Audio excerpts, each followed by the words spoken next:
American Nomad News in Koppel. We're heading for a coffee place called Golden Boy Coffee. Should be an interesting thing to check out.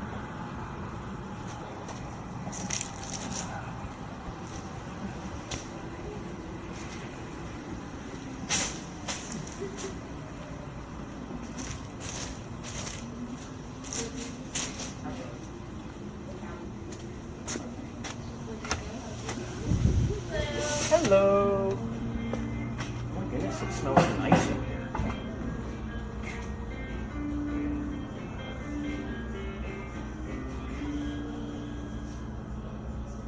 Nice minty green everything. You say minty? I just made a cup of mocha. Nice. Alright, and there's the eggnog. Thanks. Serendipity is interesting. Thank you so much. Yeah, of course. You guys have a wonderful day. Are you next? Yeah. Okay, good. Alright. Go. I got time. No, not soon at all. So I'll take that. Okay. Okay, yeah. Yep, okay, yep. I how far are you traveling? It's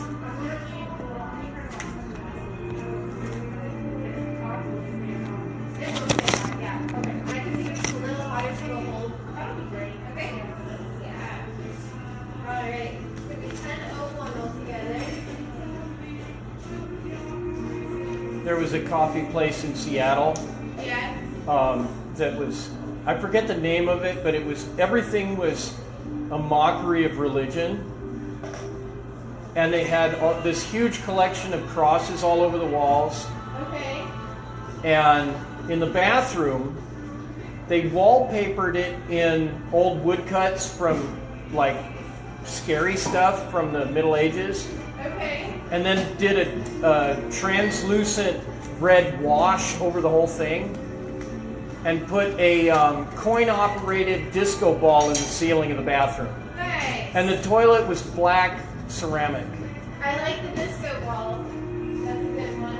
You put a quarter in there, and it played Disco Inferno for a couple minutes while it did the thing, which is a truly surreal experience to use the bathroom in that fashion. Yeah. Like, wait, I've been here. No.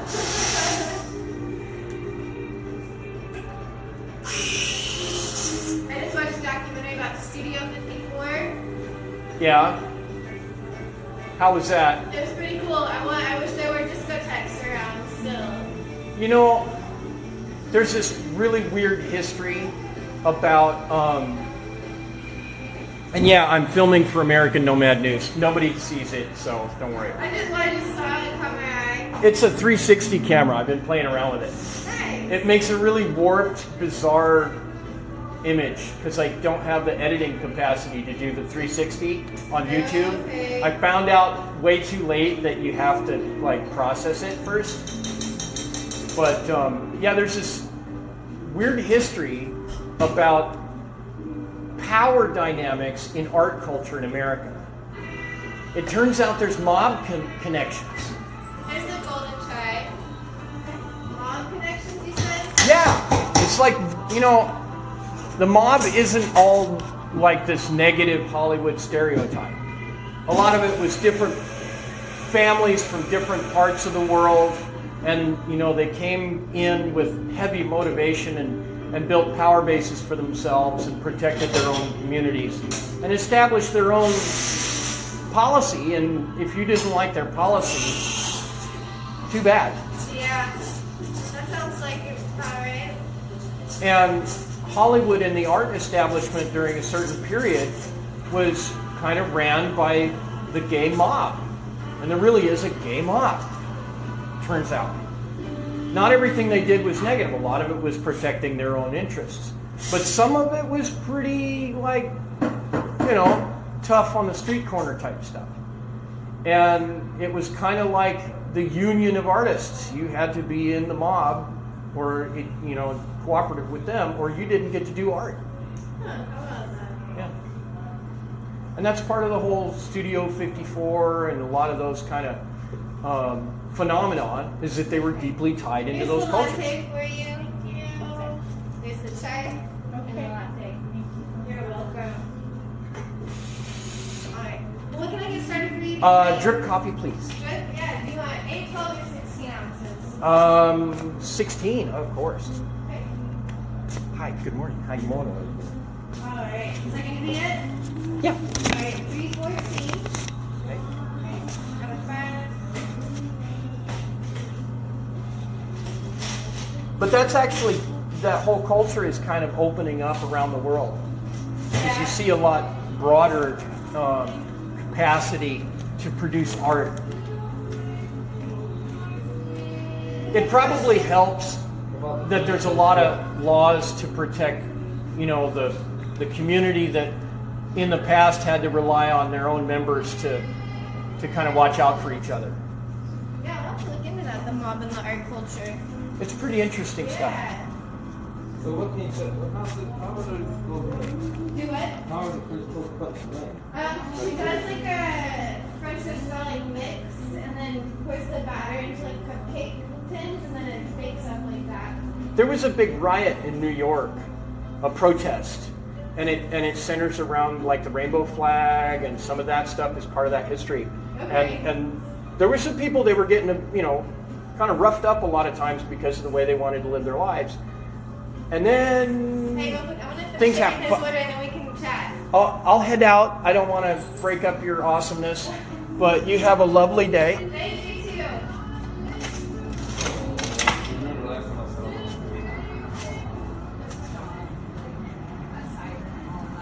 Oh my goodness. Bright blue eyes. Yeah, They just pop, don't they? a husky sort of mix. Oh my goodness. And here's the friendly one. Can I say hi? He says, you're gonna say hi, or I'll just lick you or something. I'm such a dog fan. I love the mean ones as well as the nice ones. My brother's in-laws in Alaska, they had this little tiny, compact, muscular, meaty little female dog with like this short, harsh, wiry, coppery hair. And there was a little like love seat, 2-seat kind of couch. She would sit right in the middle, and if you tried to sit in that couch any way but like really slow like this, she would have... I had so much fun trying to tame her. I ended up, finally, after like a week and a half, I got her in my lap, and I was allowed to pet that spot right here. And she would just kind of growl a little bit. But she, So like you like, just... got the little ones can be hard. There's this inverse proportion of passion to size. Right? The littler they are, Yeah. they're like a giant sky-covering, flaming dragon on the inside. And these guys, hi there. The bigger they are, they're just sweet. Yeah. Well, you know, if she's jealous, it's because she didn't come over and say hi. It's her own darn fault. I find black labs to be permanent puppies most of the time. Yeah, she's pretty playful. Hey.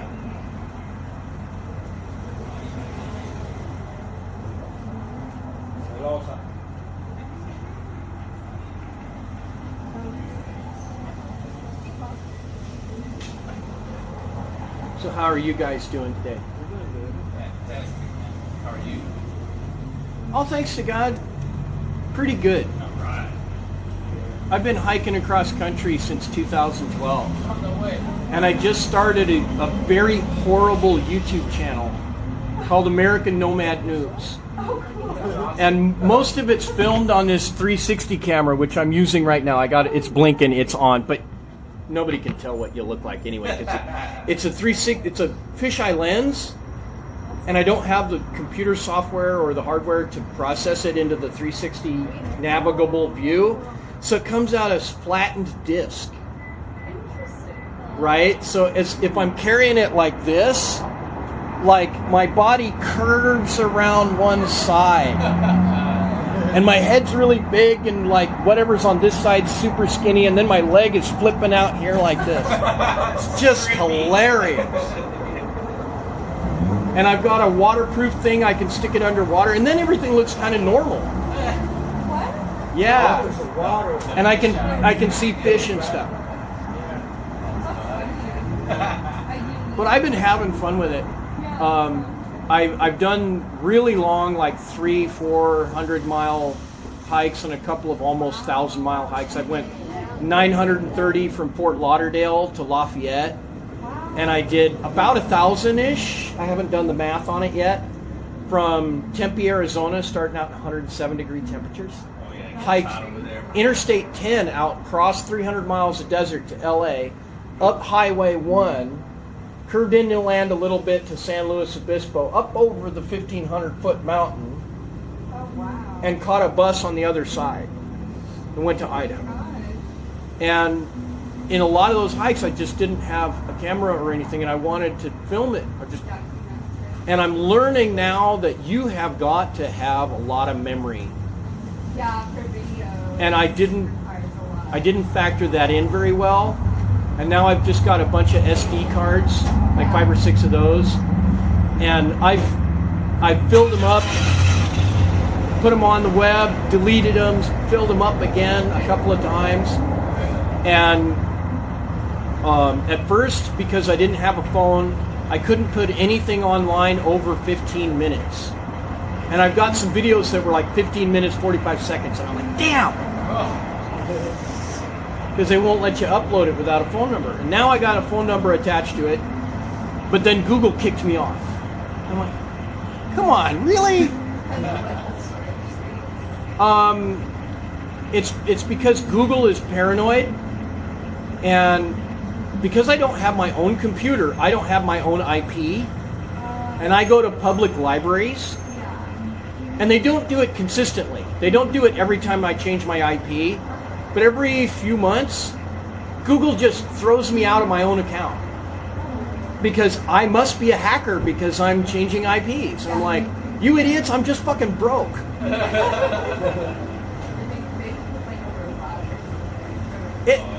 If it was a bot, it would be more consistent. I think it's some dingbat that says, looks at a pattern and says, this guy can't be for real.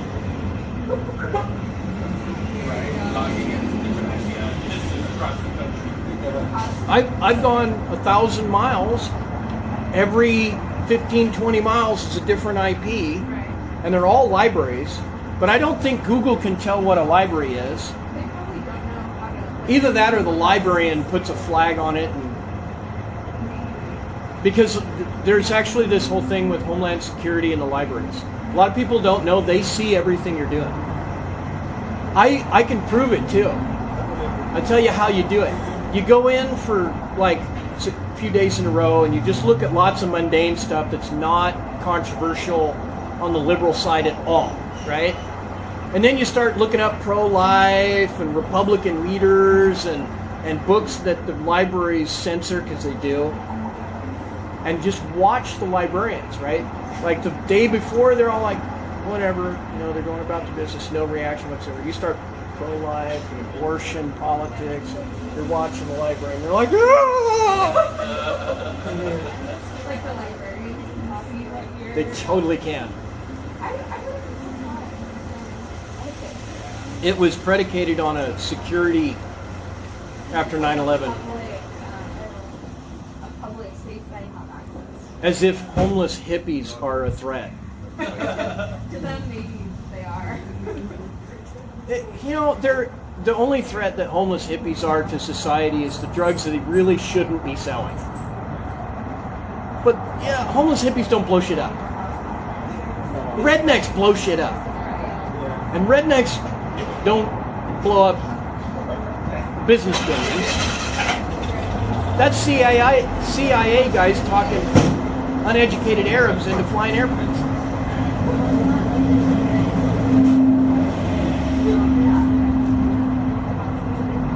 That's what I want to do. Travel. You want to travel?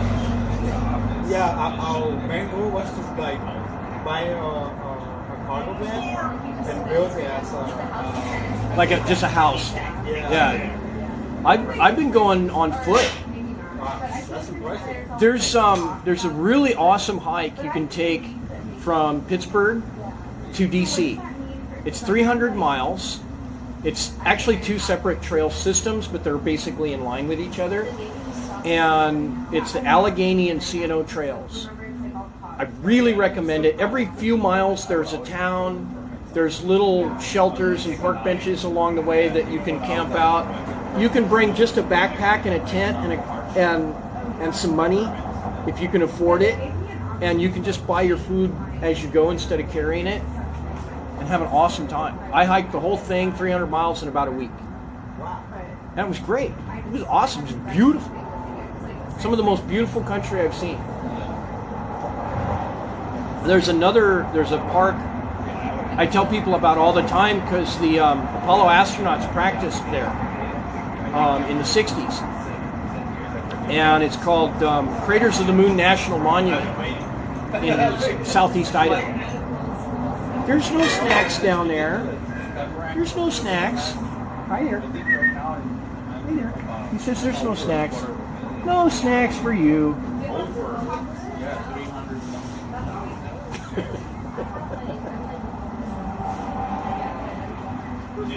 Yeah, travel is, I tell people all the time, you know, if you're living in China, you don't get to travel.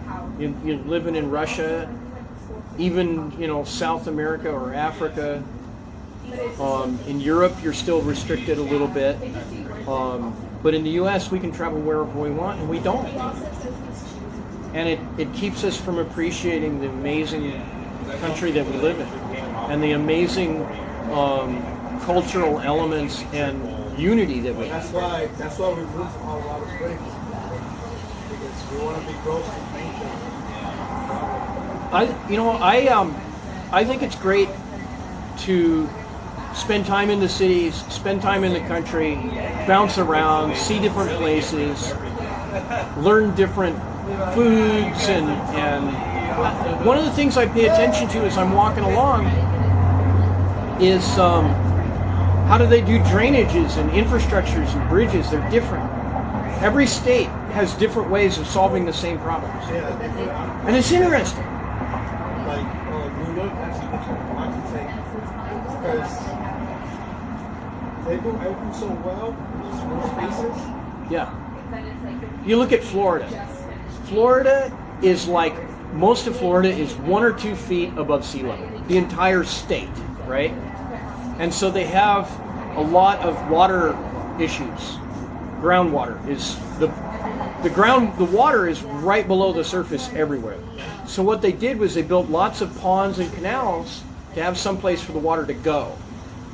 And they've got alligators and turtles and all kinds of snakes and everything, and they just live with them. Yeah, I used to live in Tampa, Florida.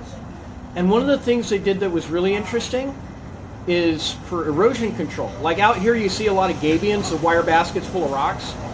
And there what they did was they took this heavy canvas and quilted it, right? And they lay it on an embankment, and they pump concrete into the inside of this quilted canvas. And it puffs up, and it looks like a big, heavy, puffy quilt, but it's concrete, and it lays right where it stays. And nothing erodes. It's just really strong. And the canvas will disappear eventually, and it has this quilted-looking concrete.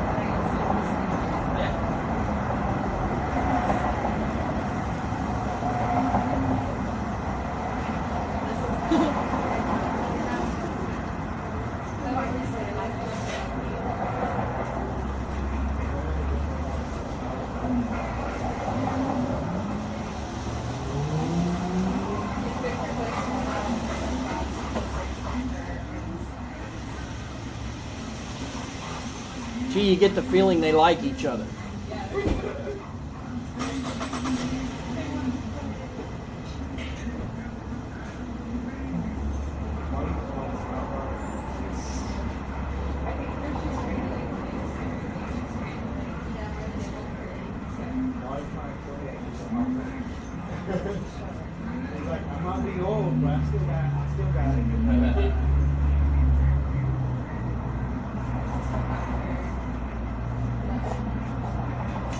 Marley's like, I drink all the water already.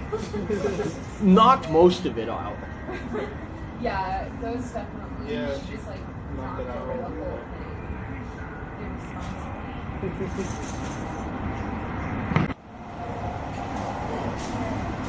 Yeah, that's all I want to do.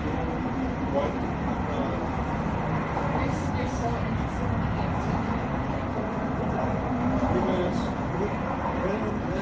Because then I'm going to like 4 months. Yeah, I think it's a short. Yeah, it's short because you're not actually the one that's like. I'm just helping, like a help. Yeah. But it's because I'm still employment. So month for month. It's something, to like, okay, it's quick. And once I'm working there, then I go through the programming class. Is that a Lichtenberg piece? Can I take a look at it? Oh, this is awesome. You guys should see this. This guy has electrocuted this board after soaking it in electrolyte, and it makes these beautiful tree-like patterns. They're just absolutely amazing. That's a nice one. This is made to look like a state? Yeah, state of New Mexico. New Mexico. Nice. And you can do this with a transformer from an old microwave. I'm impressed you know what it is. Most people have no idea. It's a whole trend on a little niche part of YouTube Yeah. that I call Guy in Shop. Well, I've chased lightning my whole life, so this is just Another, another yeah. version of lightning. And there's a whole discipline of mathematics that describes how this happens. Wow. It's called a fractal. I've been wanting to use, and you might try this, if you have a YouTube channel, I'd love to exchange information. Use copper sulfate as your electrolyte and see what happens. I haven't tried with copper sulfate, albeit my electrodes. I'm using copper. Yeah. And it transmits the copper into the wood. Oh, so this okay. is done, it turns green. Neat. What are you using to soak the board? A mixture of borax, baking soda, and salt. And I've been playing with the ratios. To get just the right. To get the fine fingering. I was watching one YouTube video where the guy was developing how to paint part of the board with the Yeah. electrolyte so he can steer the pattern around. So far, I haven't had any luck with that. I guess my voltage is too high. Do you always use plywood or do you use different things? I have found this burns the best. The I'm real hardwoods- interested in Osage orange That'd be interesting. for like tool handles and things like that. It's real hard to get Osage orange in any lengths because it's so hard. Yeah. It was a pleasure meeting you, man. Cool. That's an awesome piece Well, of work. thank you. It makes me think of like that baby. Yeah, look up Lichtenberg on YouTube. It's really cool stuff. I study YouTube. Same. Great place to learn everything. I think the interesting thing about YouTube is if you study, if you watch it long enough trying to get different information, you start ending up learning about YouTube itself. And if you look up certain things, then the algorithm chooses to show you stuff that other people who looked for the same thing and they also looked for, right? There's an also look for function in the algorithm. You can tell by the verbiage and what comes up. So if you keep changing the search inputs, and if you delete your search history or you open up different accounts and search for things in differential, you start finding that there's these branches, just like that Lichtenberg stuff. You'll find one branch goes over here and there's no connection. You look for this stuff, you never find this stuff. Unless you start searching for something that's in this little bubble.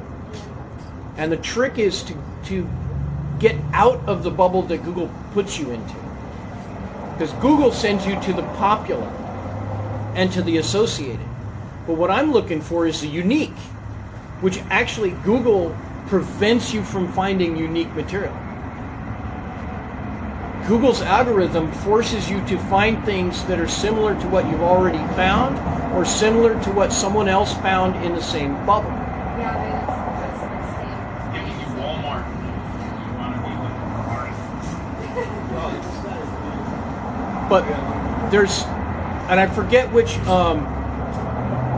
organ it is in the brain, but it's in the center of the brain, the size of a pea, and it triggers whenever you find something unique. Oh, I know what you're talking about. Wait, I don't remember what it's called, but then your brain, like... You get a dose of endorphins. Yeah. And really, I'd love to get a hold of Google, sometimes to strangle the little shits for cutting me off of my own account for like the 4th time. And sometimes to tell them, look, you try to, leverage the algorithm so that you move people around the data sphere more, so they see unique and new things they've never seen before.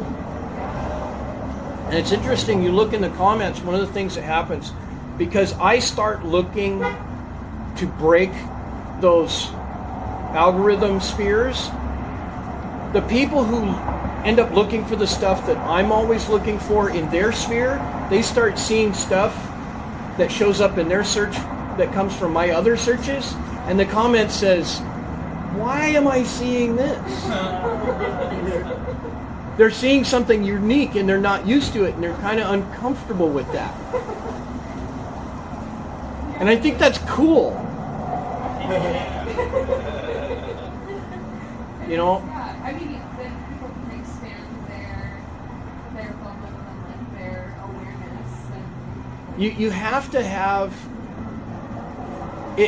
something I learned from being in southeast Kansas when a really minor tornado didn't quite shut down or come down on the Nixon family farm, which is like some cousins of mine in the Marchant family.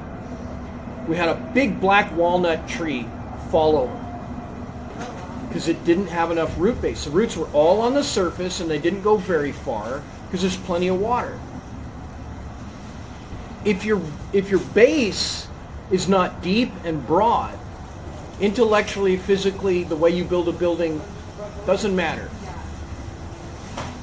Then the forces of the rest of that environment have leverage to destabilize whatever your structure is. And it falls over. You look intellectually, the weakest crowd in the whole world is that crowd that we call the geniuses, the computer engineers, the algorithm writers. These are the guys who have a very narrow base.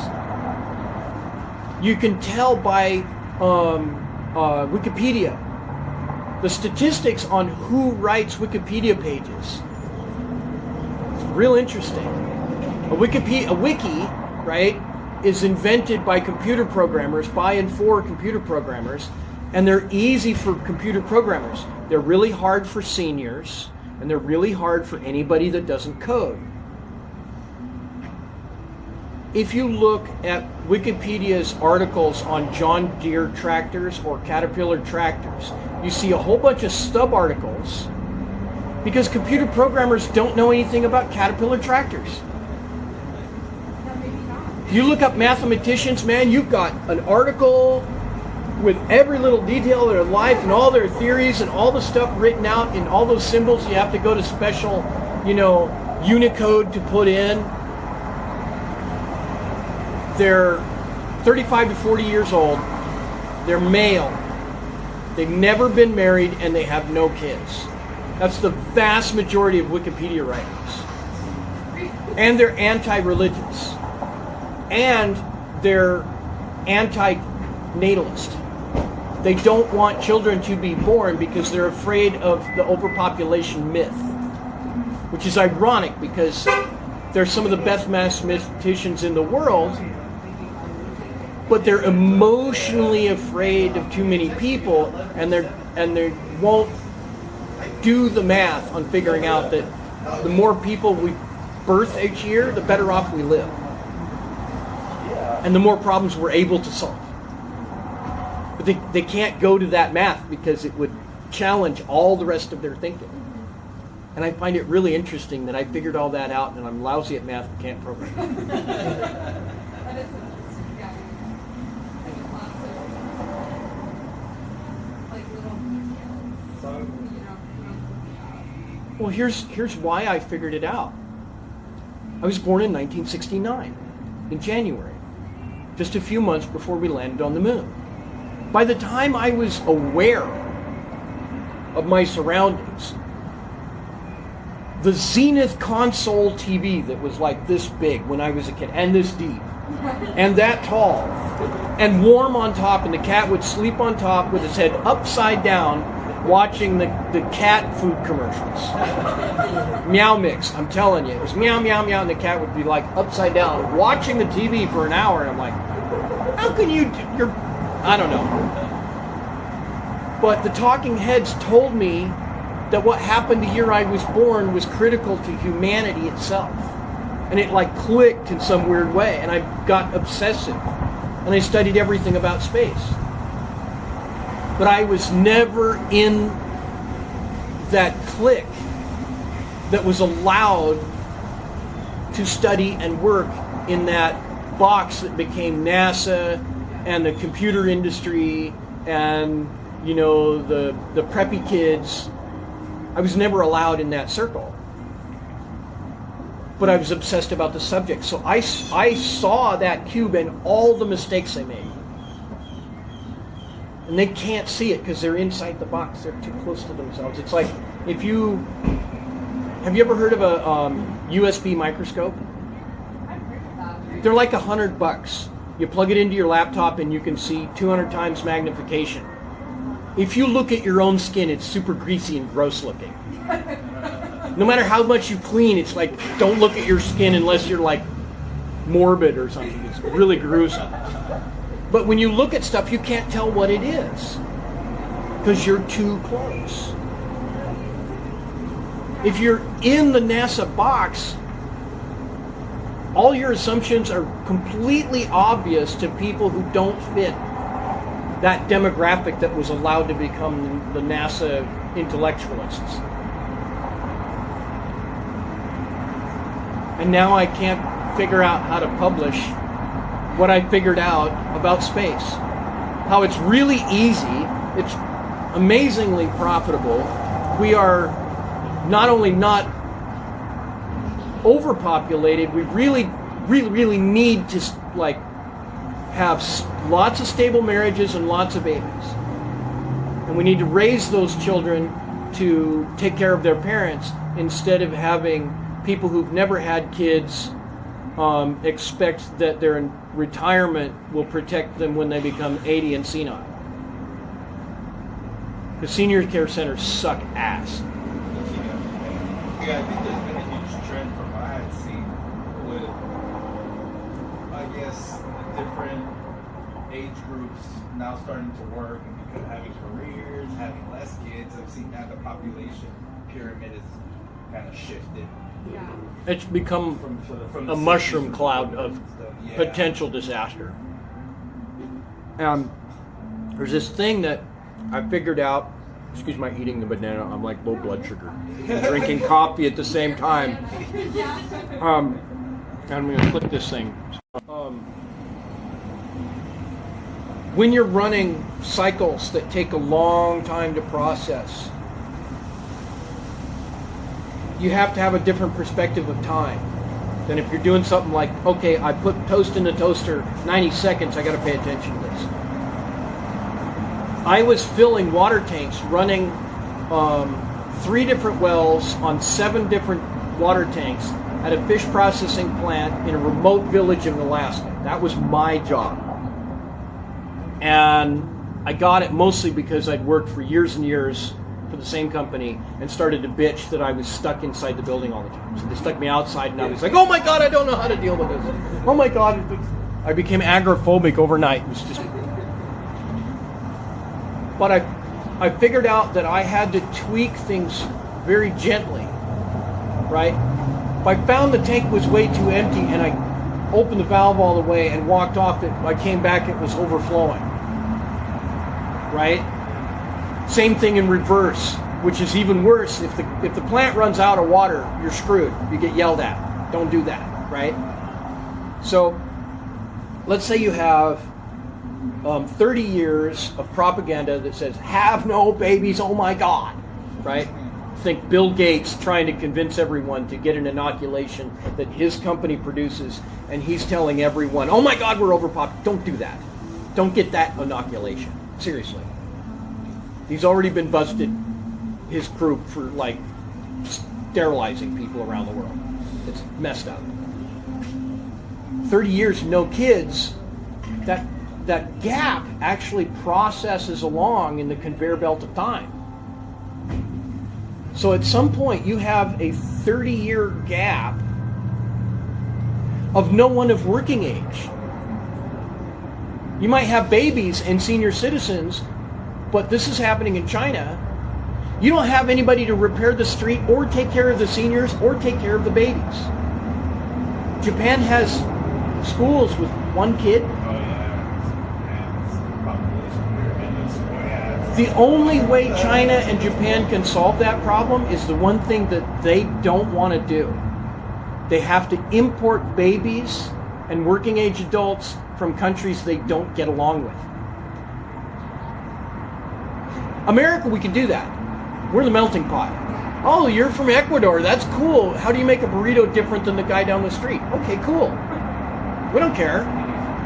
So your cousin's married to some gal from China and he's Irish. How does the food come out? You know, who likes what music? The Chinese girl likes the Irish music, and the British cousin likes Russian music or something. Nobody cares, right? It's all just have fun.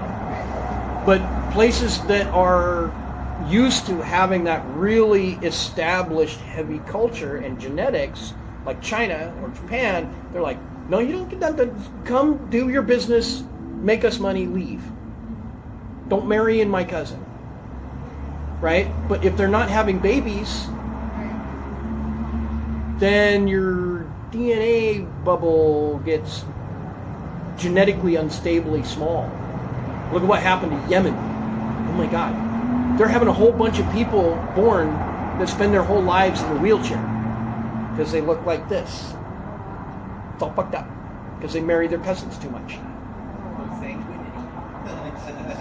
Yeah. You look at Latin American countries that are heavy with Catholicism, babies, babies, babies, man, they're doing good. They move into the United States, all of a sudden those numbers go down. Fewer children. If you go into some kind of community area like a mall, you can totally tell how they're doing on the demographic curve. I just went into a mall the other day that's thriving. A mall is full of Latinos with babies. And they got all kinds of toys. Every store cubicle is renting. They're selling snacks right out the door. They're doing great. You go to another neighborhood, right? Former Protestants that don't practice that much anymore, only the old ones go to the church. Dead mall. Like Macy's is closed. And there's nobody in there. Maybe some old folks walking around in circles. And somebody in Hot Topic going,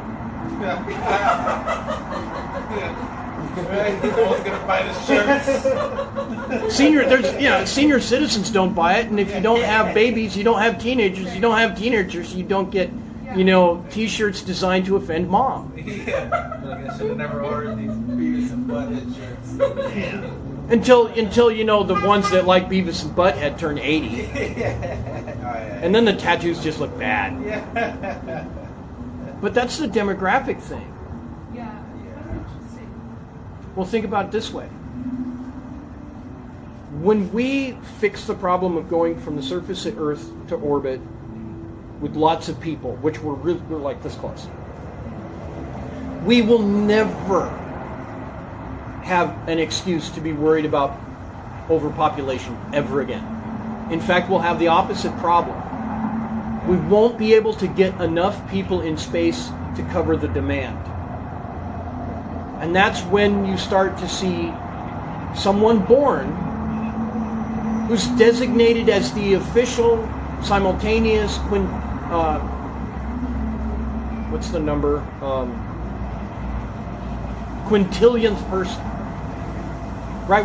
We have like we're going to have a person born on Earth who's like the 8 billionth person alive at the same time, right? Somebody's going to say, this kid from Ecuador was born on this date, and that's as close as we can figure to 8 billion people showing up. Isn't that amazing? And everybody's going to panic. And, like, tell each other not to drive their car that day because of global warming or something. Right? But we get into space, we're going to have a quintillionth person. And we won't have enough people to satisfy the demand. Because there's essentially, not quite literally, but essentially limitless resources in space. And we won't need a planet. You look at NASA and they're all looking for exoplanets and how to go faster than light. Like that's their tunnel vision. They shot out a number. I don't know. I was watching something the other day and they shot out exoplanets, and I was like, you gotta be kidding me. Yeah. Of how many planets there are that they've discovered in the last 20 years. Because they're desperate to find a new home. And they're not satisfied with Mars. They're looking at Io, for God's sakes. Or Venus. Isn't Venus a gas giant? Venus is a lava-hearted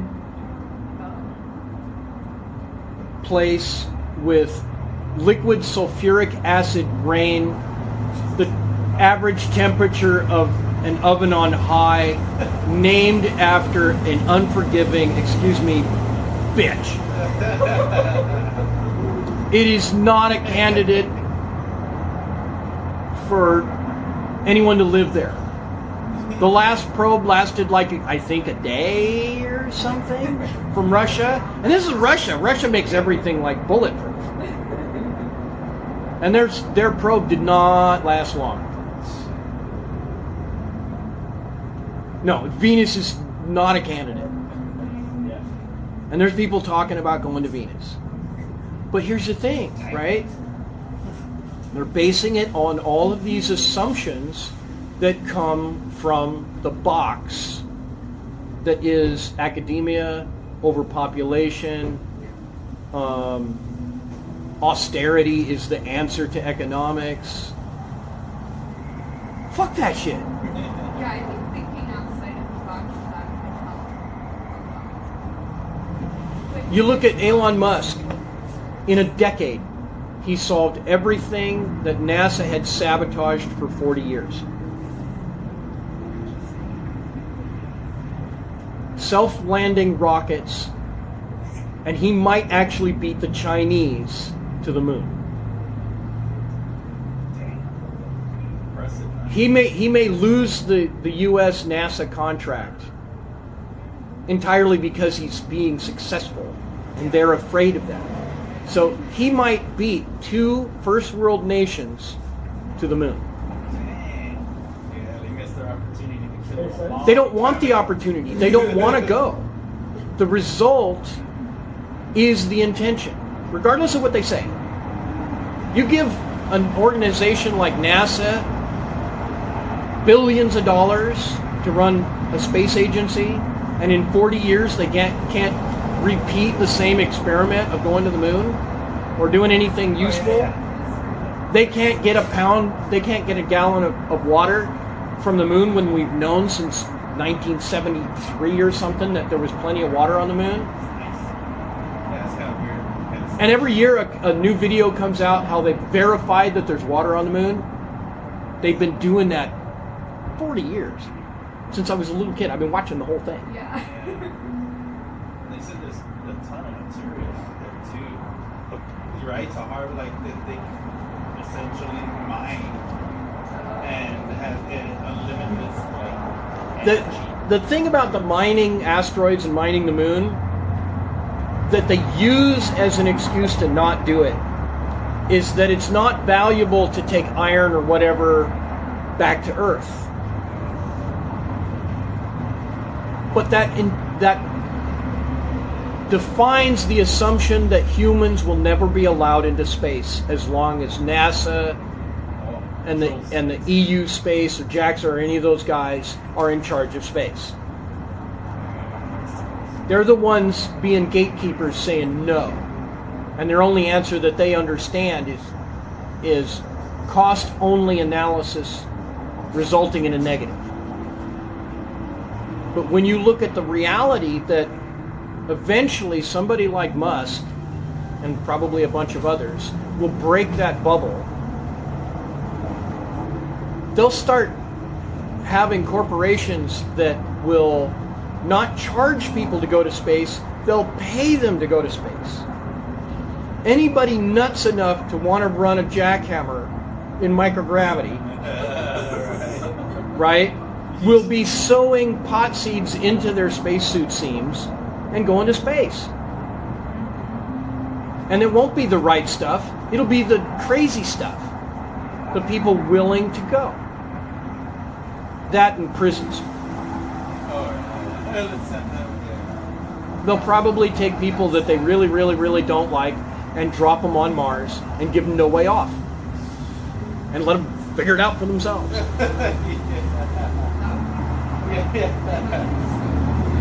But the people who really succeed are going to stay in open space. There's a whole bunch of reasons. If you go and look at space stations, and I'm going to click this again. There's a guy named Von Braun that defined how NASA would assume space stations have to be done. There's two kinds of space station that NASA will acknowledge. Well, there's actually four. Two of them are related and technically impossible. One is Von Braun. It's a bicycle wheel that spins. And NASA likes it because it's incredibly expensive and difficult to build. Because you have to build all of your infrastructure in a spinning thing, and that becomes really demanding on the engineering. Then you have the non-rotating capsule type like the International Space Station. But there's and then there's the Dyson stuff, which is super solar system sized engineered constructions. They like those because they're never going to happen. A Dyson sphere is defined by a sphere that encompasses a whole star. Like the diameter of the Earth's orbit all the way around a whole star. And Dyson ring's just a ring that's the same size. But there's a whole nother kind. We have to have centrifugal force in order to be healthy. We don't need centrifugal force for a whole lot of things like shielding, like propulsion, like a lot of our hydroponics or aquaponics, our plants especially. A lot of those plants don't actually require any gravitational or centrifugal force at all. The proof is NASA has already grown lettuce on the International Space Station. Yeah, and made a big deal about eating a leaf of it. That proves that you can grow lettuce without centrifugal force or gravity or anything. Okay? So what if you built your centrifugal living space in a minimal engineered structure that doesn't have to include all the mass of the shielding or the water processing or the hydroponics or all the systems you can exclude from that spinning thing, you put on the outside.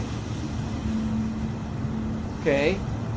Like a big bubble, and on the inside, completely separate, except for the axle, you have essentially a Ferris wheel. And you live in the Ferris wheel. And anytime you want, you can climb a ladder or a staircase to the hub, where it's easy to go out the axle without being flung around, right? And then you can doodle around in microgravity, or you can go to another centrifuge that's spinning at a lower speed at half a G, or 3/4 of a G, or more than a G, depending on what you want to do. So you can have mixed centrifugal environments inside of a microgravity environment in a bubble or a foam, which I'm calling stellar foam.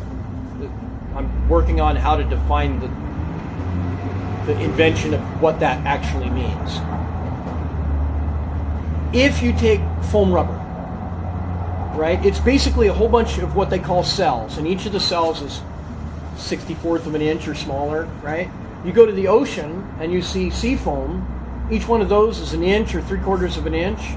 So the scale of the cell doesn't matter, does it? Just that you have a whole bunch of cells that are basically the same size and a little bit flexible. So what if you have cells in space that are 30 feet per cell, and each one has a membrane? So if you pop one, you don't lose air pressure from all of them.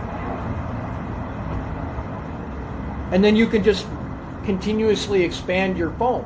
You can have a space station that's 1,000 miles in diameter. This is a good idea. It's not even hard to figure out once I describe it. And you can put stuff wherever you want. You're going to find that you have to balance the centrifuges to spin. Every centrifuge, you're going to have an equal and opposite centrifuge in mass equal and opposite in rotation. Because of sympathetic motion. If they're all spinning the same direction, the station's going to start doing this. Unless you want that. Probably throw up. The throwing up part depends on the diameter. If your centrifuge that you're in is small and you're at 1 G, your head is spinning at a significantly different rate than your feet. Which isn't really that super bad, but there's some potential that we're going to learn some stuff about medicine that way. Right? But if you have a disc or a cylinder that's very large diameter and it's spinning at 1 G, then your head and your feet are not that much different in speed. Because the fraction of how close they are to the axle isn't that much. You could have a cylinder inside that foam containment that's 1 mile in diameter and 16 miles long and spins at, say, 1/6 G sea level air pressure, and you could fly under your own strength with wings. You could climb into wings and fly like you're going to ride a bicycle. You could have battery-powered fans in a backpack in microgravity taking care of your gardening and just fly around like a bug in a breeze. Yeah. And that's what I imagine in space. You imagine how a kid, you take twin brothers, right? And at infanthood, you leave one on Earth and you put one in my environment that I've described. This multi-G environment where up and down and forward and back and rotation and all these things are all very different. Now, how is and we know that as a child develops, their brain connections are still forming, right? And you do a brain scan of both twins. The spatial centers of the brains are going to be visibly different. You're going to see it on the EEG. You're going to see it in the brain scan. They're going to learn stuff and have a perspective about physics that no one on Earth has ever had.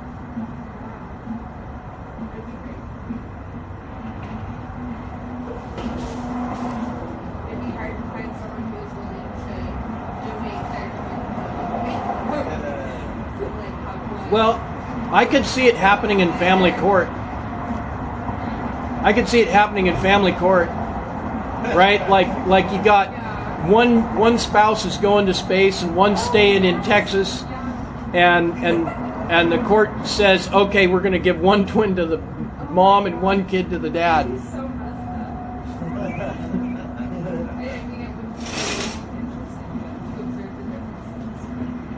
What about, you have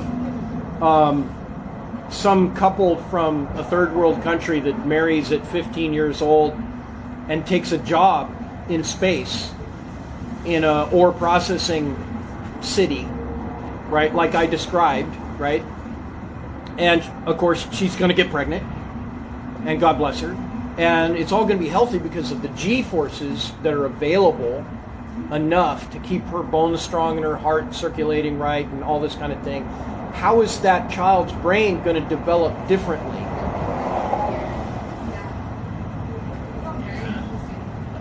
People ask me, they'll say, "What's up?" Right? And what does that mean to you? How does that translate? Translate what's up. What's going on with you? How are you doing? Yeah. But if you take it literally, you say, well, up is out, down is in. We live on a ball. But what if you're in a centrifuge in space? You have a totally different perspective. Up is in, down is out. Yeah. You live in a cylinder. Yeah. Be very. They think completely differently than me. You look up and you'd see your neighbor across the cylinder. Or wave at you. They actually showed it in a movie once. Yeah, it was really cool. Yeah, it's crazy to think of the future for Hollywood and like what all is possible. Yeah.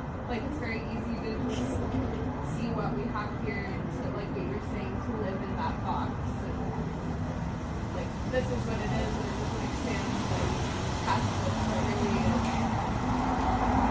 There's so much. Imagine London right before Columbus landed on the beach, like the day before London, or before he landed on the beach, right?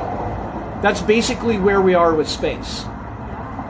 We've landed on the beach, and everybody's heard about it, but they don't really, not in my lifetime is a total quote from like lots of people. Yeah, definitely. But imagine the day when their neighbors in London start moving to America, Yeah.